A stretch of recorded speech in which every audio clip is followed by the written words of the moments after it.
au mur de mon atelier de fleuriste. Aujourd'hui, vidéo spéciale. Vidéo un jour, une décennie. Un jour, une décennie, le concept. Le challenge un jour, une décennie, c'est un challenge que moi et ma sœur Nolwenn, on a inventé lors du premier confinement. Parce que comme il me fallait qu'on se trouve quelque chose à faire, et comme on était fan de la mode et de l'histoire de la mode, on a créé ce challenge où en fait on a reproduit tous les jours une tenue représentante d'une décennie de 1900 à 2000. Deuxième confinement, deuxième challenge. Sauf que cette fois-ci, on va faire le challenge un jour une décennie, 19e siècle. Sauf qu'entre-temps, j'ai créé ma chaîne YouTube, Histoire de la fleur. Et donc, pour ce challenge, j'ai décidé de faire un jour une décennie spéciale Histoire de la fleur. Une décennie, une vidéo. Mais comme mon cœur appartient toujours un peu à l'histoire de la mode et que je n'ai juste pas le talent nécessaire et requis pour m'habiller en costume d'époque, j'ai décidé que chacune de ces vidéos serait accompagnée par une coiffure de l'époque, représentante de la décennie. Avec aujourd'hui comme inspiration Madame Recamier. Ouh, ah, I'm in love, j'adore. Voilà, on voit que la ressemblance est frappante. Ok, on passe tout de suite au challenge. Pour cette première décennie 1800, j'ai choisi d'illustrer cette décade par le château de la Malmaison. Le château de la Malmaison a été offert à l'impératrice Joséphine par Napoléon Bonaparte en 1798. Et attends. Ok. Oh putain, tant de chats.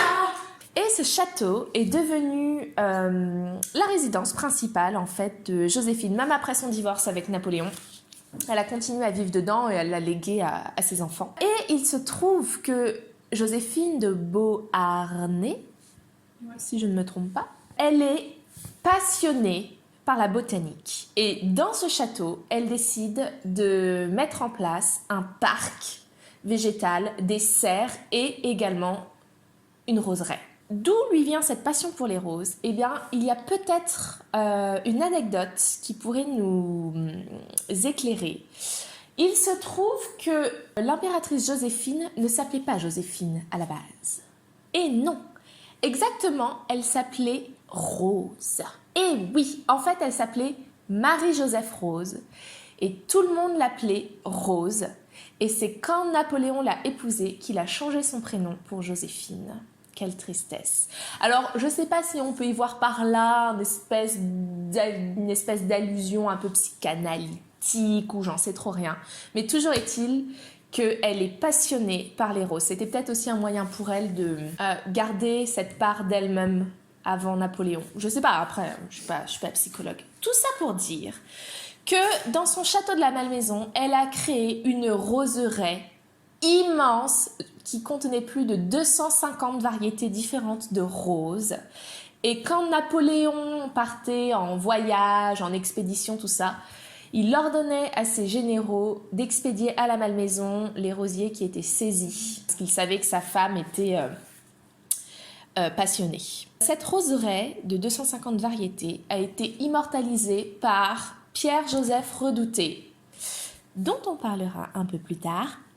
Et donc, on a une documentation très dense sur les différentes variétés de rosiers qui composaient cette roseraie. Malheureusement, après la mort de Joséphine, le jardin est laissé à l'abandon, ce qui est très triste. Et aujourd'hui, qu'est-ce qui nous en reste? Eh ben, pas grand-chose. Enfin, pas grand-chose. Oui et non. Voilà, chacun son point de vue. Moi, je trouve personnellement que c'est pas grand-chose. C'est-à-dire que au milieu du 19e siècle, c'est Jules Gravereau qui est un rhodologue. Alors, qu'est-ce qu'un rhodologue? C'est un spécialiste de la culture de la rose. Jules Gravereau, il est chargé de reproduire cette roseraie et il le fait dans sa roseraie du Val-de-Marne. Il reproduit l'allée de la Malmaison dans sa roseraie, sauf que lui, il n'arrive à retrouver que 180 spécimens en fait. Alors, quand on lit sur les sites internet, tout le monde dit que c'est incroyable, mais enfin quand même sur 250, bon bref. Aujourd'hui, que nous reste-t-il? Comme je l'ai dit, on a donc cette reproduction de l'allée de la Malmaison et on a aussi un rosier nommé Souvenir de la Malmaison. I'm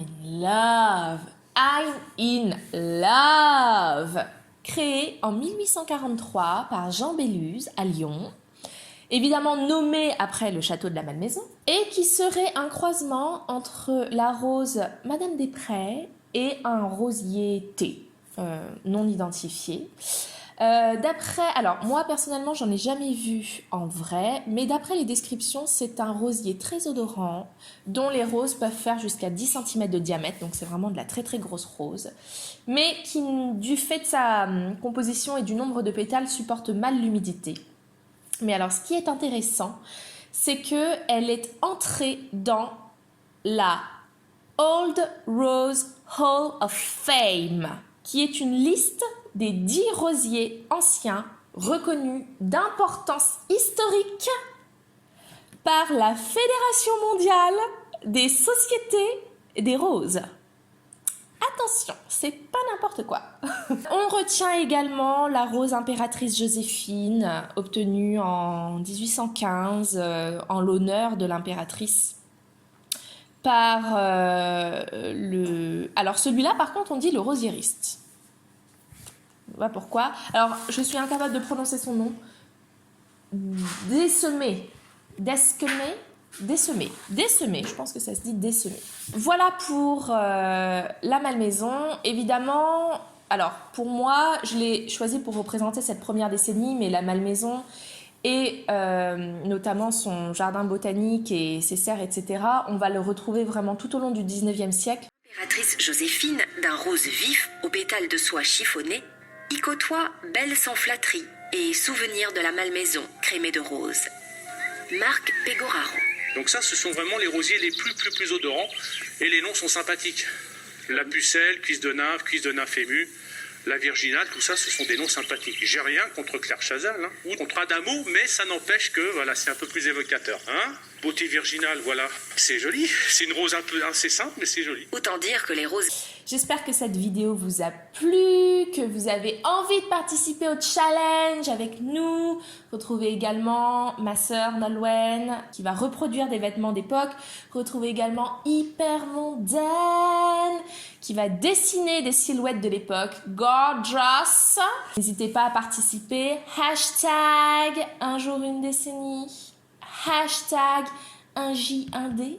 À bientôt pour la décennie 1810.